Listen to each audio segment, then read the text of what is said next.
Hello and good evening, everyone, and welcome to the Business of Property. I'm your host, Cheryl Leong from Property Development Australia.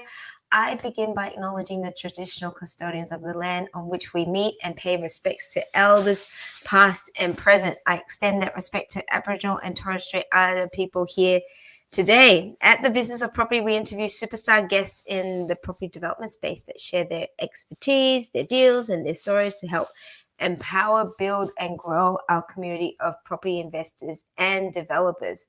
Hello, Facebook, LinkedIn, and YouTube land.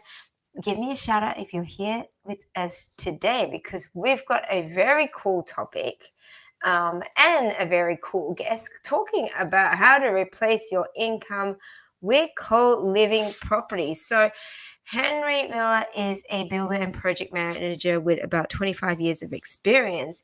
And his focus at the moment, over the last few years, has been about rooming houses and the space of co-living. He's actually a committee member in a Victorian body for rooming house operators and participates in the review and the legislation and consultation of these sorts of properties.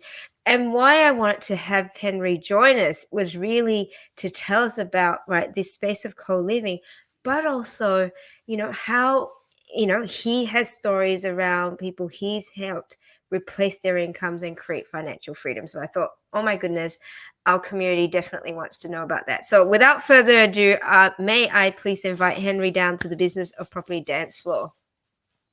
Hi, Cheryl. Thank you for the invitation. Hello, Henry. Fantastic to have you here on this cool evening. Awesome. Henry is from Stone Horizon. Henry, can you tell us a little bit about your background and how you got into this space of rooming houses and co-living? Yeah, it's listen, like most of the stories in property, is a story that didn't necessarily got all pre-planned in advance, or that was all sort of in a straight line. So I spent about 20 years in the corporate world, having a pretty busy career and thinking that I was being happy and kind of chasing the dreams of others for a long time. And eventually, once my family kind of grew, I really became unsustainable. So the last year as an employee, I spent 220 nights away from home, and it started to get really impact me, my family, and particularly my kids. So something had to change. And you talk about this a lot. Property for me started as a vehicle to kind of get out of that job and out of that career. Little did I know that I was going to fall in love with property itself, and that it was going to take me on in a few different directions. So first as a developer, like many people listening to this, and eventually just chasing sort of more cash flow oriented strategies. First for me and my own portfolio, but eventually obviously being a builder, allowing me to help others as well. Yeah. And what was it about property that you fell in love with? Listen, I am an engineer by training, so I like building stuff. But in my corporate career, I built really intangible stuff, right? I built technology systems and processes and a whole bunch of things that are, they were nice, but they were really abstract in nature. Going into property allowed me to effectively play with a massively big Lego set. And at the same time that I was doing that, I was actually creating a lot of actually value, right? So again, sometimes for others, sometimes for me. But I think if any of us kind of listening to this is allowed to sort of make a whole bunch of money while playing with Lego sets, well, that sounded like the perfect job for me. And it's really a dream come true. Yeah, absolutely. And at what point did you sort of think, oh, I have to actually create cash flow as well? Because I mean, often we think of development and it's, build to sell, profit for it, next one. Was there a point, or has that always been from the beginning where you decided I'm going to build for cash flow? No, it wasn't from the beginning, actually. So again, like many people listening to this and part of the group, I started doing developments because that's where the big boys play. That's where the big bucks were, right? And I did quite a few projects kind of that way, right? So, as a developer first, and then as a builder developer later on. But a couple things happened, right? The first one is someone really, really close to me who've been playing in similar parts of the property kind of game for quite a long time, realized that after 10 or 15 years of chasing these developments, he just couldn't stop, right? Because he was hooked into the income produced by these developments. And as most of us know, in development, if you do a development, you make some money. If you stop doing the developments, then money stops as well. And I saw myself into that mirror, and I realized that I wanted to have options. So, and that cash flow was going to take quite a while, for some people, really long time to kind of build up. So I said, well, if this is going to take, I don't know, 5, 10, 15 years, I better start now and have some of those options. If 10, 15 years from now, I end up, tired or not wanting to do what I'm doing anymore, right? I wanted to effectively avoid a repeat of what happened to me in the corporate world, where I really loved my job for a while, and then after a while I didn't. So little did I know that I was going to find a strategy that was really, really going to accelerate that cash flow journey and, turn that 50-year process into, only a handful of years, really. Yeah. And so when you went on this sort of, journey to look for cash flow, what were the options that you had considered? Listen, so, and again, this will be very familiar for some of the people in the group kind of looking at cash flow options. So I knew a couple of people who've gone and what I call muscle up their portfolio into being kind of positively geared, effectively by holding to it for a really long time, buying or developing a whole bunch of negatively geared properties, and then by nature 15, 20 years later, rents go up, but obviously the debt kind of stay pretty much the same, so eventually becomes positive. So that was one option. Not particularly attractive to me. Negative gearing hasn't been particularly my thing from the very beginning. You can tell by my accent I wasn't born in Australia, so maybe I didn't get the chip when I became a citizen that they put into all Australians who love negative gearing. That's a negative gearing. Losing money is good for business. So that was one option.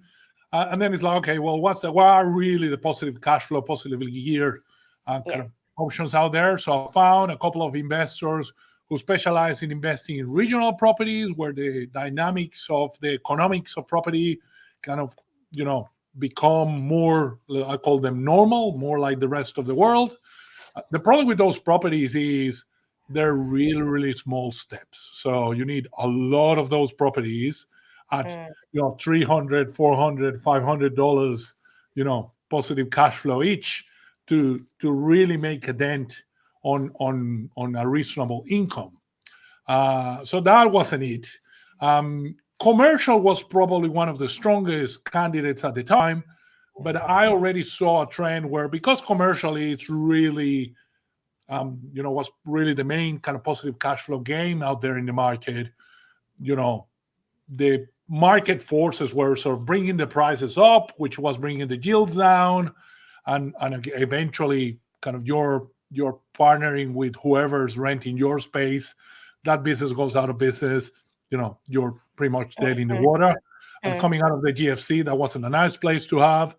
And then eventually I looked into kind of more, let's call them less traditional options, things like Airbnb.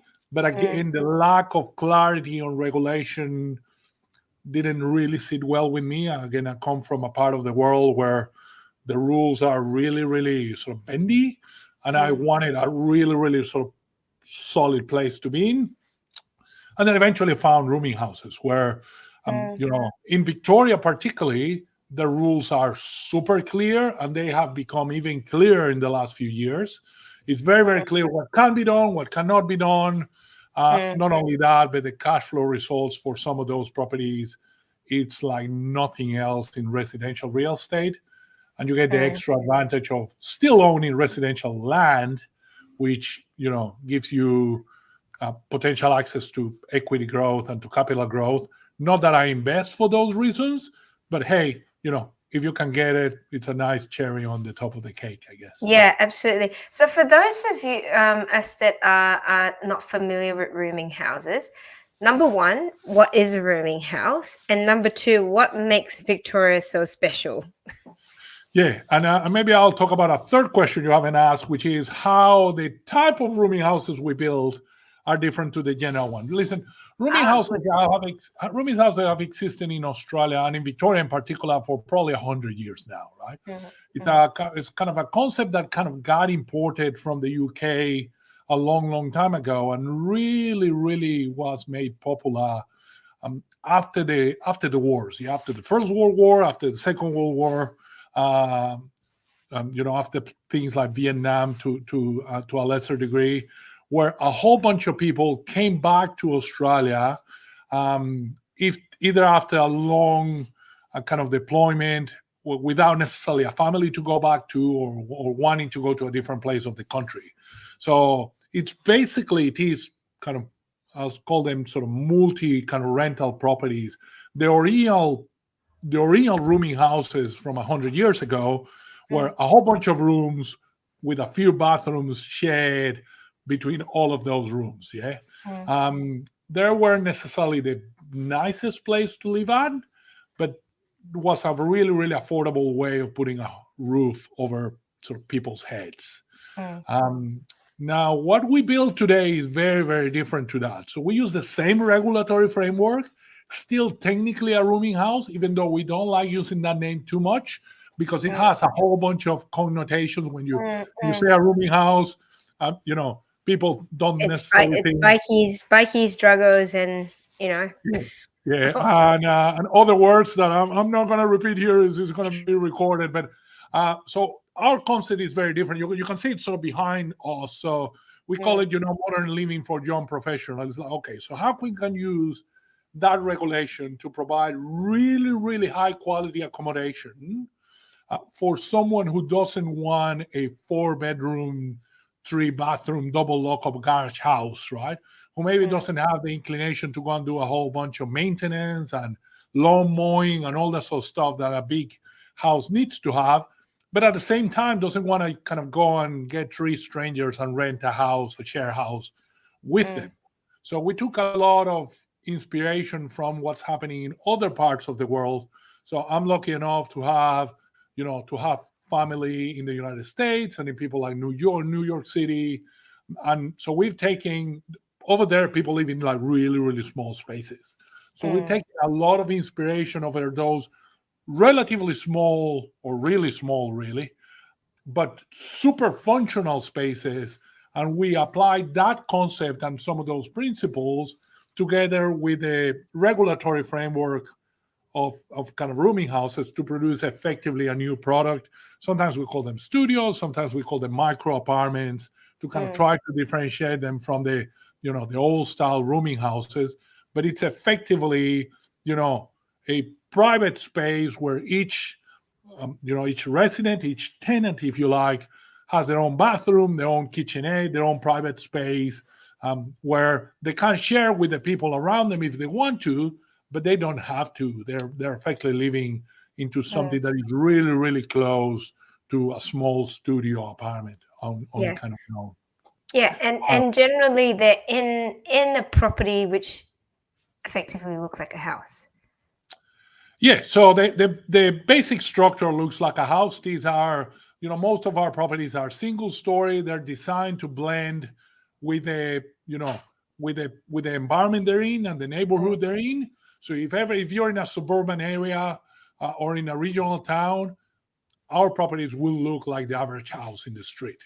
Now it'll be a little bit bigger, and the inside will be very different. So once you go into kind of the main door, then you'll have a corridor with like 9 different micro apartment, 9 different rentable spaces. So, but from the outside, it effectively looks like a house. From the inside, it's obviously designed, purposely built for this type of product. Yeah, and so how many people can you have in a rooming house? Yeah. So, and again, that goes back to your other question, which I didn't quite answer, which is why Victoria? Yes. In Victoria, we're lucky enough to have, a really, really strong, really clear, and really favorable regulatory framework for this type of property. So the Victorian government really, really wants to partner with private investors to kind of build these properties to provide affordable accommodation, right? So now they haven't done it by putting in subsidies or any of the other stuff that other states have done. What they've done is they remove a whole bunch of red tape to allow investors to do what they do best, to go and invest, create these properties, and then sure, part of that sort of profit from the process. So it's literally one of those strategies that is really a win-win. So it's a win for the investor because returns are amazing, to be honest. It's a win for the people living in there because they live in a really, really high-end property in terms of finishes and amenities, but at a much more affordable price. And it's good for the government too because they're solving an affordability issue that it's in their hands. So those three things together are a good mix. Now, what does the regulatory framework look like? What sort of properties we build, how do they look like? So in Victoria, we can have up to 9 rentable spaces on the same property in the same title. And more importantly, we don't need to go through a planning process, or we don't need to go through a DA or through a planning permit, all which means the same thing depending on which state you are. We can go directly to we call it a building permit. In other states, you can call it, a private certifier or a BA to endorse the plans and go straight to build. So we've been given a planning exemption by the state government that says, provided we meet a certain number of rules, then we can go straight to construction. So that means we can go from settling on the land to first tenant moving in probably 6 to 8 months. Which is clearly advantageous for the investor. But also there are some rules there around how does that property need to look like. So, and then obviously the design that we put to kind of maximize the amenity for those people living there. Great. And so 9 lettable areas equates to how many people? Is that 9 people? Yeah. So we can have up to 12 people living in there. So we again, we have a few limits, and what we've done, particularly we have a product, sort of a package product that we call Cashflow Maximizer, where we basically, stretch to the boundary of every single rule out there that provides kind of the best outcome for investors, right? So that involves, we have 9 micro apartments, which have 9 bedrooms, right, and 9 kitchenettes, 9 en suites. So 9 effectively lettable areas. Now, the maximum number of people living in one of these properties is 12, which means that you can have up to 3 couples living in 3 out of those 9 rooms, and then the rest has to be single, right? So you can have up to 12 people living in there all up. Okay, right. And I guess the question that everyone's going like, I can't even live with my, how do I live with up to 12 people under one roof? Yeah. How do you manage that? Yeah, and this is where we've created a product that solves that problem. It's exactly what we've done, right?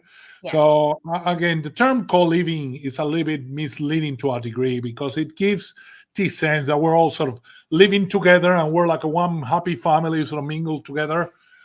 People have tried that, particularly in Victoria, and it hasn't gone brilliantly well. Because exactly what you're saying. So people don't really like to be forced to living with others, right? That's why share houses are kind of complicated to manage. So what we've done is we created each of these 9 lettable spaces, right, or rentable spaces, is effectively completely independent from the other 8. Yeah. So you don't have housemates. You have more like neighbors. Yeah. Now, like anyone who lives in an apartment, you might know your neighbors. You might decide to share with them if you want to. Some people prefer not to, and they keep to themselves. There's really nothing that they need outside of their own micro apartment. So, and that makes things like, conflict management a lot easier. There's still a little bit of extra work. You still want to make sure that you have the right people living in the property, the right mix of the 9 tenants. But we do that largely by tenant selection. We choose the right tenants and we manage them properly. It's a lot less likely to lead to conflict and to problems later on. Yeah. So, in saying that, you mentioned about tenant selection, and it's not property management; it's people management, right? So, do you need to engage a different type of property manager? Yeah, great question. Listen, we started this business as a builder, right? It's like, well, I'm a builder. I'm going to build these properties for myself originally, right? And then once we went on that journey, we obviously, next question was like, okay, who's going to manage these properties? Now, we did try to engage with 2 or 3 key, really high-profile real estate agents to go and manage these properties, even though, they were kind of pretty close to an apartment. They were not an apartment, right? We're still talking about small spaces. We're still talking about dynamics. A whole bunch of compliance is very different. The operations are, there's licensing requirements. There's a whole bunch of these things. So after a while, I just gave up. I realized these people were just not set up to manage the type of properties we built. So, eventually I hired my own property manager with the intention of managing my own portfolio. But then we very quickly realized that there was a really big need for specialist property management on this type of properties. So today, most of the properties we build, we sort of manage in-house. We have a specialist sort of property management department here that we kind of manage most of the properties we build. But there's other property managers out there that are also specialized, who are doing a great job on managing these really, really specialized type of property. And there's some people who decide to manage themselves, and they can get some assistance from the market and from other people on how to learn to manage those properties, and then obviously keep some of that some of that budget to themselves. So there's a whole bunch of options available there. Yeah. So the third thing that you added, why you're building differently to the other rooming houses or traditional rooming houses? Why? Listen, there's a couple of reasons. Why or how? Yeah. So listen. So the properties we build effectively provide sort of independent living for most of it, right? That provides a couple of advantages, right? The first one and the most obvious one is if the accommodation, if the place you're renting is higher quality, you're more likely to command high rent. Yeah, that's primarily the main reason why I did it as an investor when I was kind of building the first few of this, right?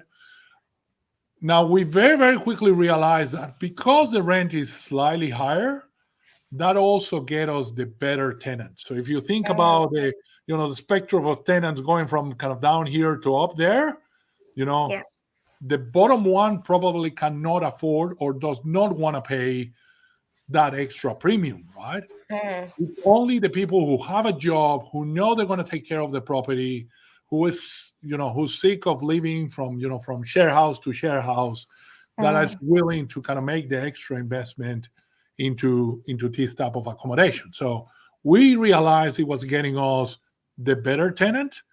Also, because it was more desirable, it also gave us more choice of tenants, right? Like a lot of people will apply to it, but you only need 9 tenants in each of these properties anyway. And just to use an example, so the first property that I finished, I had 52 applications in 3 days for 9 of these rentable spaces. So I could be really, really selective and really, really screen my potential prospects down to find the 9 best ones that will stay there for longer. Because again, there's no conflicts. There's no, it's like someone renting an apartment. Now, if their circumstances change, sure, they will want to move into a kind of bigger place, or if they need to change locations. But other than that, there's very few reasons for them to move out. So they stay longer, Mm. they pay more, and they also take better care of the property because, again, they're going to stay there for a long time. Yeah, yeah. So let's talk about that. You mentioned then, a bit of a premium on the price of the rooms. Let's start to move towards some numbers. And we've got a question here about buying and selling rooming houses. But before that, I'd like to talk about what sort of rental you can expect per room and start to give people an idea when you talk about incredible returns. What does this look like in numbers?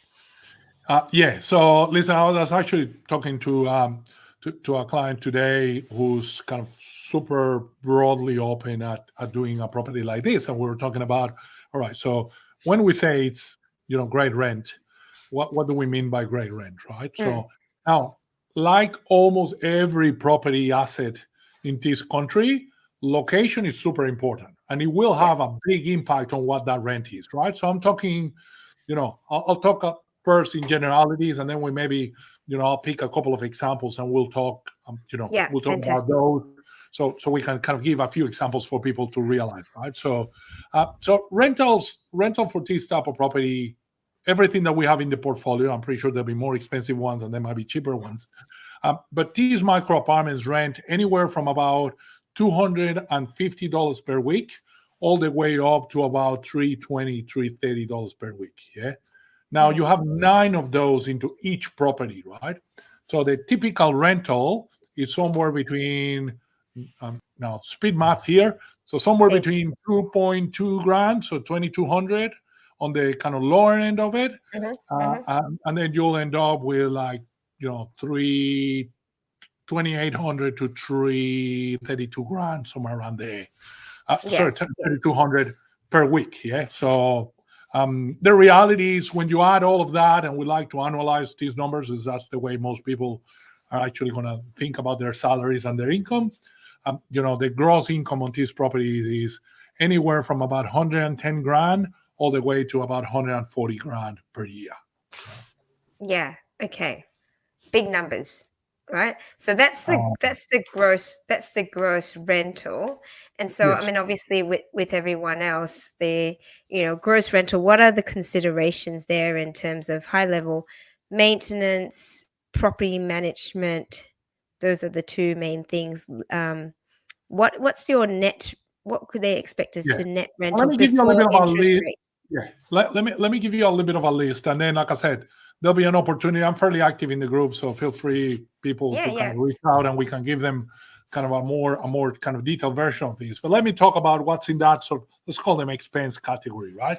So that's the bad news. There's quite a few more expenses than you will expect in your traditional property, right? First one being maintenance, which everyone has in every property out there. So, and we like to put an allowance for it. Obviously, new house, for the first probably 5, maybe 10 years, there'll be very, very little maintenance. But we would like to think about these properties not today, not 5 years from now. We would like to think about them 15, 20 years Long from now, term, right? So there's going to be, the longer it's been, the more likely there's going to be kind of some repairs and some maintenance, right? Second big cost, which not most of properties don't have, is in Victoria, the regulation says for most of these properties, the landlord will pay for their services, and then we'll include it in the rent. Yeah. So that means that there's probably somewhere between 5 and 10 grand of utilities that get paid out sort of every year, right? So that's water, that's gas, that's electricity primarily, right? So now, of course, there's options to do things like solar and do other things to kind of reduce the cost. And also, in our particular style of design, we embed a whole bunch of what we call energy efficiency measures. So, and this is not just a star rating thing and insulation. We basically maxed out all of those things.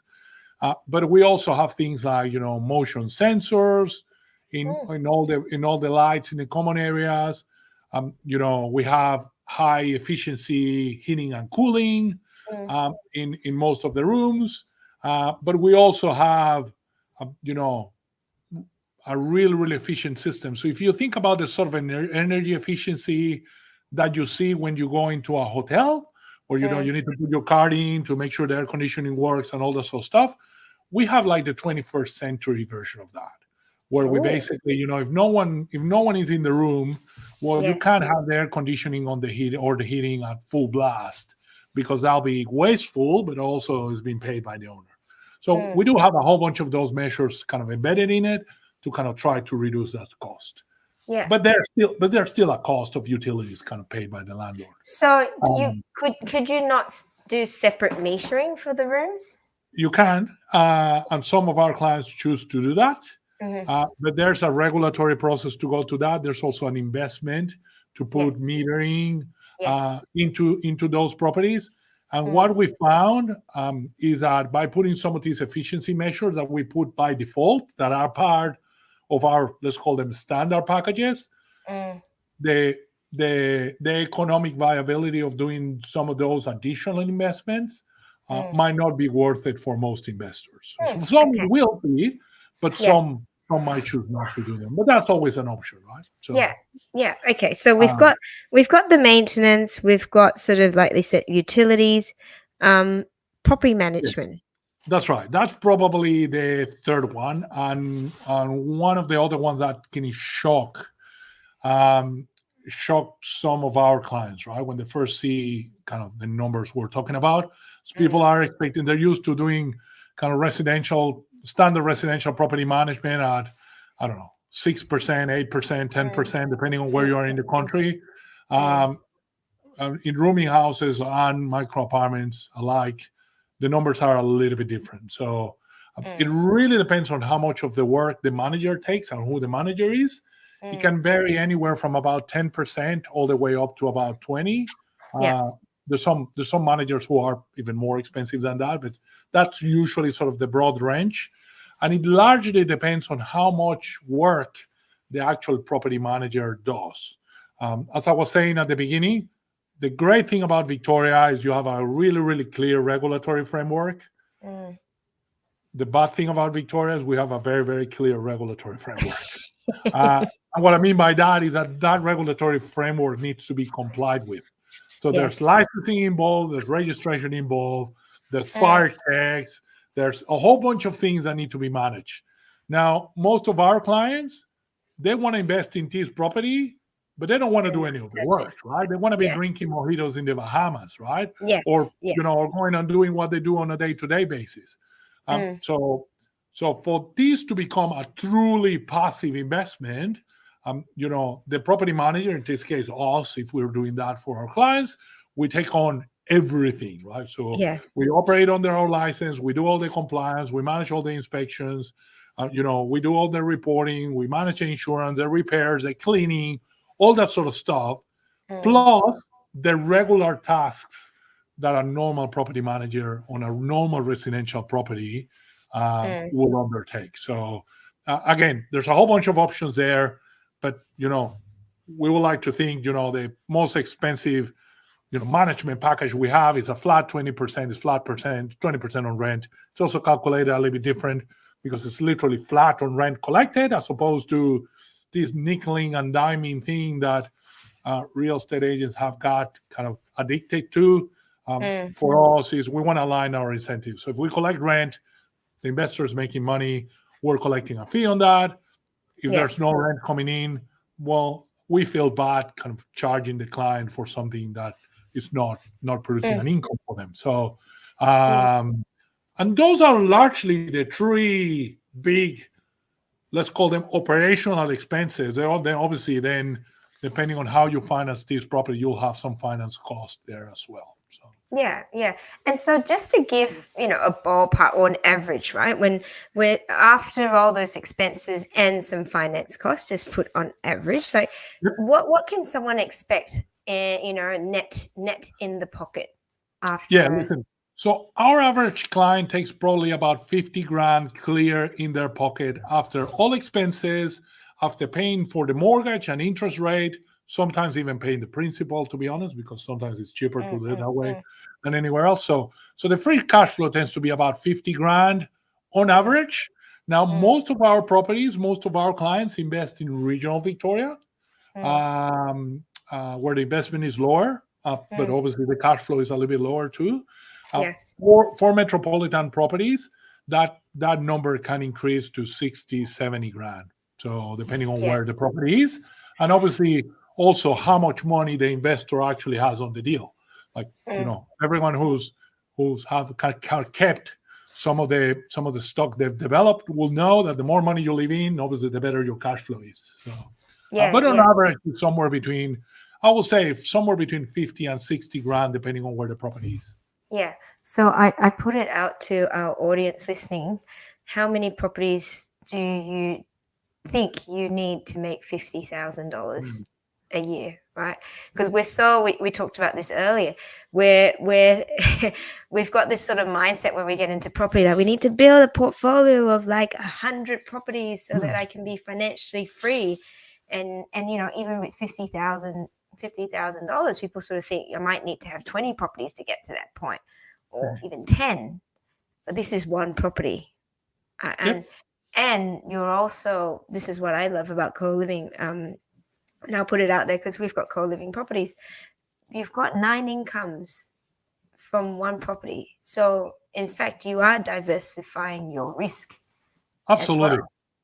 Listen, we ask a whole bunch of questions either through forums like this, and I know there's a couple there that your users already asked. We'll address those before we finish. Don't despair. Yeah, absolutely. Stay on. Hold on tight. But we ask, 9 tenants, that must be a nightmare. Yeah, sure. There's a little bit more work for it. That's why some of those fees are a little bit higher. But again, you're not dealing with the tenants. 9 tenants is actually a good thing for me as an investor, right? Because if one of them leaves, I hardly notice, right? Like I'll go and say, why is my payment a little bit lower this month? Yeah, well, we had 1 week where one tenant was out, right? There's also a lot of really, really high demand for these properties, which means that they don't stay vacant for long, right? But I know in mine, for my personal portfolio, this might not be true for anyone out there, but in mine, and I'm an average investor in this type of property, the same as everybody else, my break-even point in most properties is about 4 rooms. So if I have 4 tenants in there, I'm not losing any money, I'm obviously not making the profit I want to make, but I know that's sort of my safety margin, right? So I'm hugely diversified, right? So if I lose 1 tenant, I'm still making heaps of money. If I lose 2, I'm making a little bit less money, but it's still very, very high cash flow positive, right? If I still have, if I lose 3 or 4, I'm still making money, albeit a little bit. I need to lose a whole majority of them before I physically get sort of into trouble. So, and like I said, it just doesn't happen. So until about 2 days ago, we did not have a single room empty in our whole portfolio that we manage. So that's both mine and our clients, right? Now we have 1 room empty just because the guy moved out 2 days ago. But I assure you that it won't be a week before that someone else moves into that property, so into that particular room. So I'm really resilient. Let's say at the peak of COVID and lockdown, yes, what was the lowest or the highest number of vacancies you had in one property? Yeah, so this is where the universe. Sorry to bring back bad memories. No. So this is going to be surprising for you, Cheryl, and it's going to be surprising for most people listening to this. We went into COVID, and for the first month or two, like I happened to be in the United States as everything sort of started. So we got a lot of the early notice, and from working in construction, we had a whole bunch of crisis plans kind of set out, right? So supplies and a whole bunch of things. One of the things was like, okay, how's this going to impact rooming houses, right?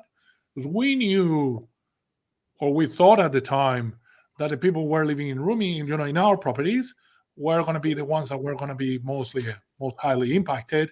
Immigration was going to be kind of closed down. There were all these things. So we're like, well, we don't know where this is going to end. So like most people, we got really, really conservative really, really quickly. Here's a bit that surprised us, and I'm pretty sure it's going to surprise you. Our vacancy went down, not up, during COVID. So we basically filled every room we had available, and our waiting list basically increased by 20%. So Now, at the beginning, we weren't quite sure what were happening. We're like, well, what does how does this, it's particularly because we were hearing mixed stories, right? There were people out there who had sort of Yes. more traditional style of rooming houses, and they were really, really struggling to kind of get tenants. Particularly, obviously, if you're investing on an area that is primarily student based, obviously COVID wasn't good for you, right? No international students was really, really a problem, right? But Yeah. for us, we Yeah. kind of got hardly impacted at all. And what we realized as we got deeper into the numbers and deeper into talking to people and doing the research that we do internally is that we realized that the whole market was being pushed down, right? So people were buying, really high or renting high-end properties.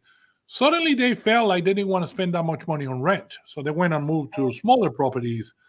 And a lot of people who were renting like, 1, 2, 3 bedroom apartments or units, they suddenly were like, well, I'm not sure I want to spend my money into that, right?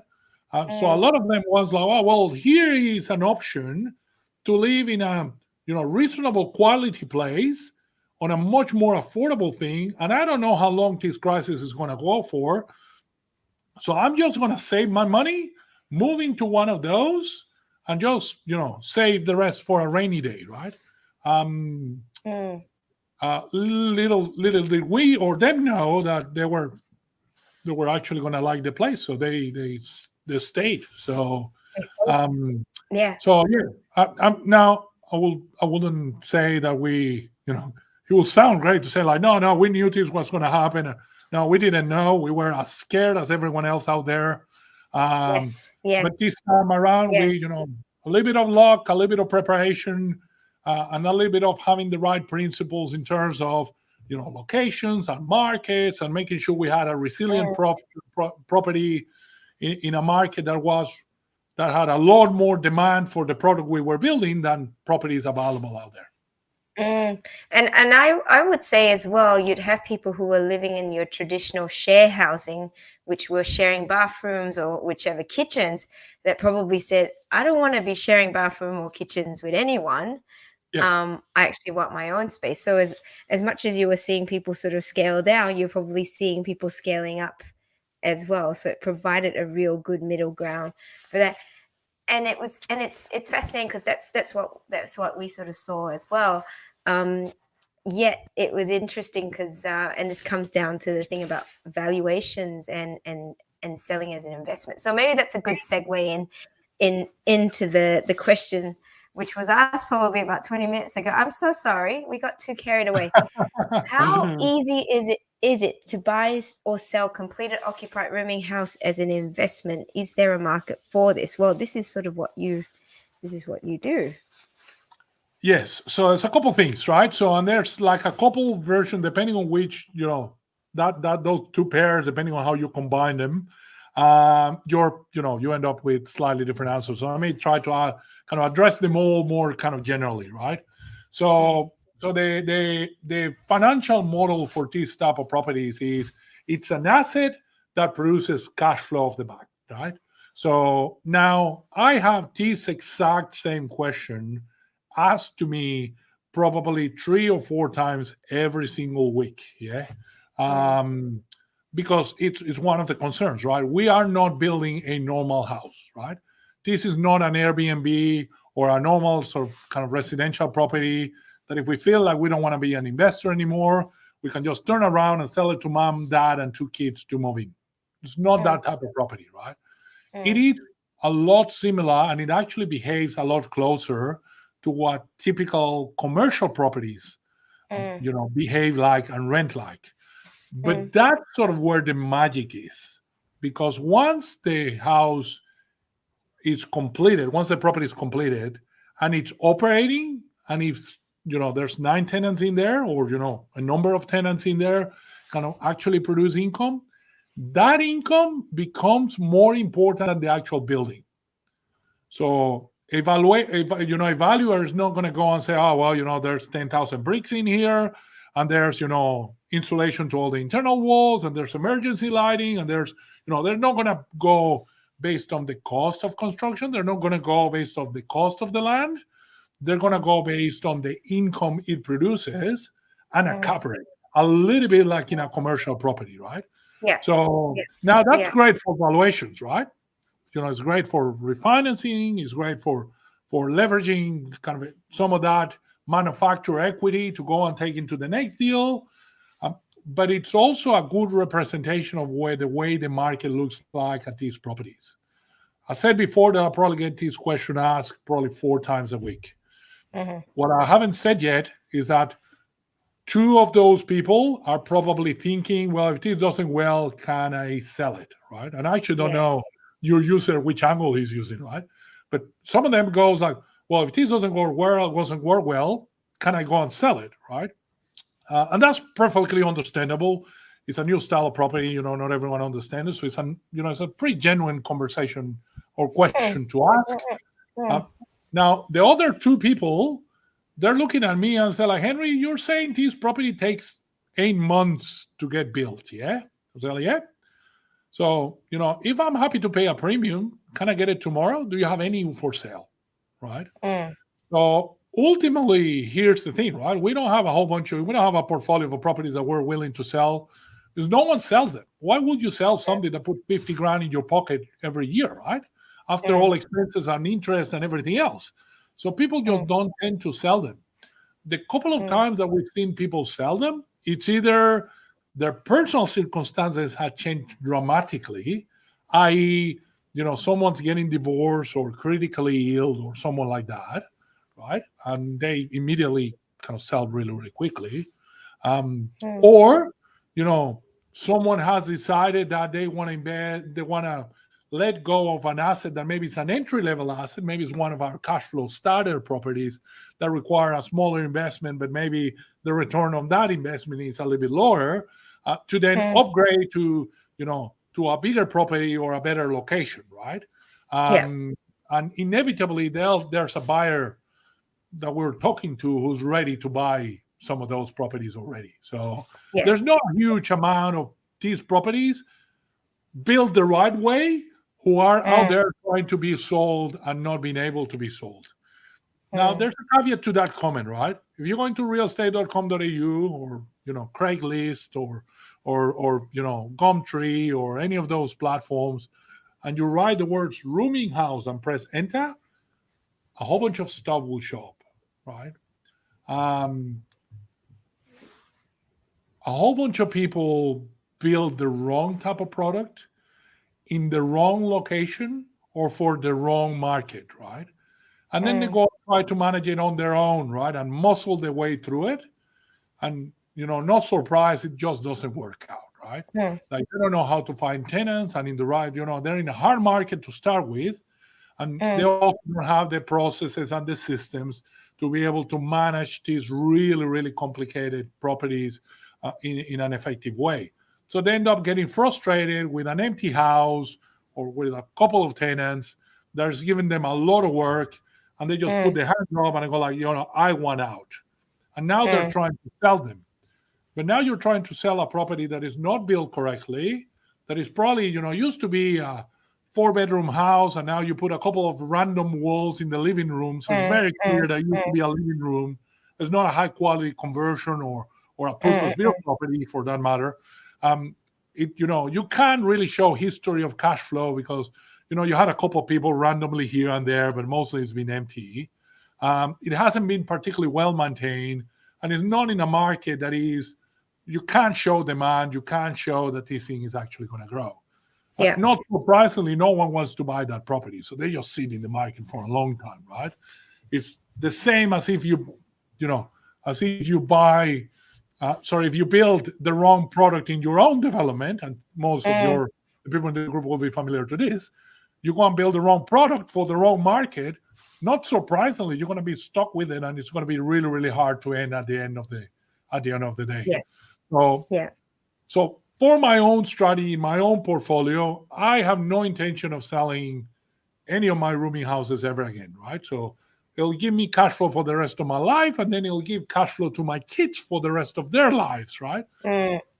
However, I want to make sure that if something really, really bad were to happen and I needed to liquidate that portfolio for whatever reason, I could do that. So I build assets in a way that, maximizes the cash flow, but also maximizes the opportunity of that cash flow for the next buyer, right? The next person who will potentially own that property.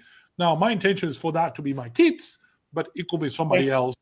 And those two drivers are completely aligned to maximize the value of those properties.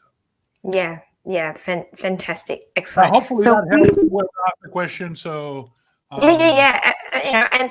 the truth is, not many people do sell it because it makes such good cash flow. And I'm noticing as well, we've got someone who's jumped on the bandwagon here, who's also building shared housing. I can't tell who it is, but I appreciate that you're sharing your experience as well. We've got about 10 minutes, and I know we want to share some real good heartwarming stories around why it's not just the income side of things, right? But yes, income's one thing, and we talk about replacing your income, but really it's the financial freedom that these sorts of properties have been able to provide for some of your clients that have bought these properties, right? I love one that you talked about, a lady who sold her house and bought a caravan and is just living on, and bought one of these properties. Tell us that one. Yeah, sure. Listen, and that's ultimately why we exist, right? So Stone Horizon exists so people can get access to 𝐿T's strategy without any of the hassle, right? And ultimately, the big thing with this type of property is because the income is so good, it doesn't take a whole bunch of properties to make a massive difference, right? It made a massive difference in my life, right? Investing into it. But my story is actually not it's really, really boring. So I like talking about some of these other people who were in a very, very different situation to mine, and they're doing some of these incredible things, right? So Janine is one of our clients. She's in New South Wales, and she decided to sell. So she lives in Sydney, basically, and divorced, a couple of kids already kind of grown up, and she wanted kind of some freedom for herself. She wanted to kind of go around the country. So she sold her house, invested the proceeds into one of our properties, a cash flow maximizer property that will, again, 9 micro apartments will put a whole bunch of money into her pocket every year. And then with the rest, she went and bought a Winnebago to then kind of go around Australia. So it's like, well, she has no intention of necessarily being kind of tied to a particular place kind of ever again. Now, she probably will. She'll have, she has grandkids and a whole bunch of other people. So I'm not sure she'll be in the road kind of forever or at all. But she has the option of actually doing that. So she doesn't need to worry of her what she's going to pay the bills with. And again, she was able to do that with just one of these properties, right? Because that's enough to kind of replace an income that she's comfortable with, right?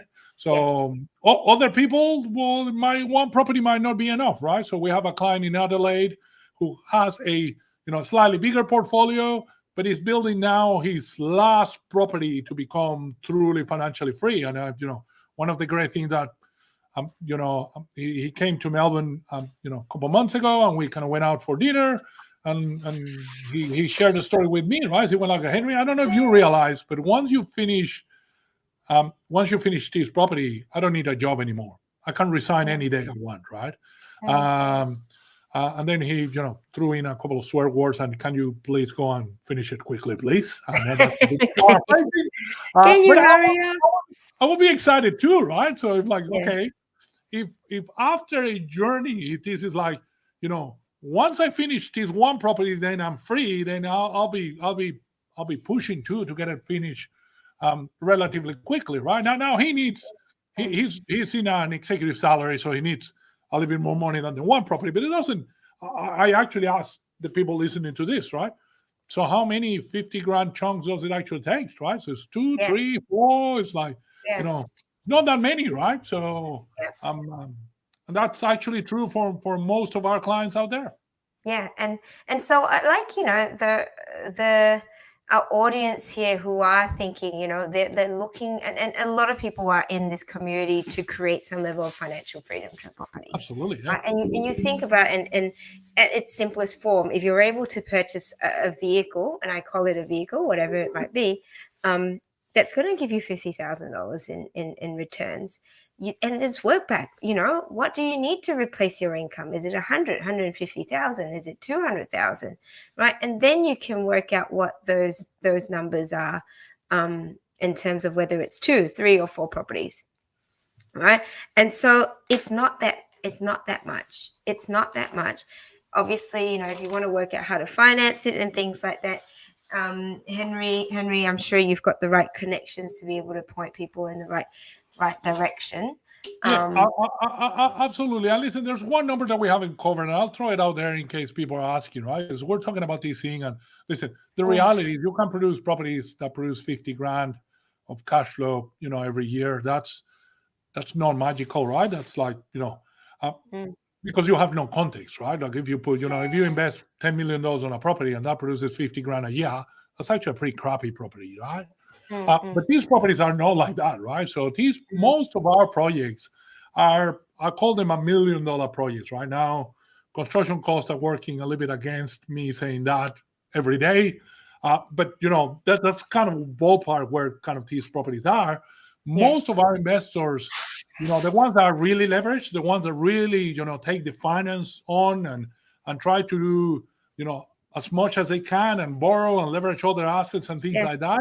The ones that are actually getting 50 and not 80, right? Yes.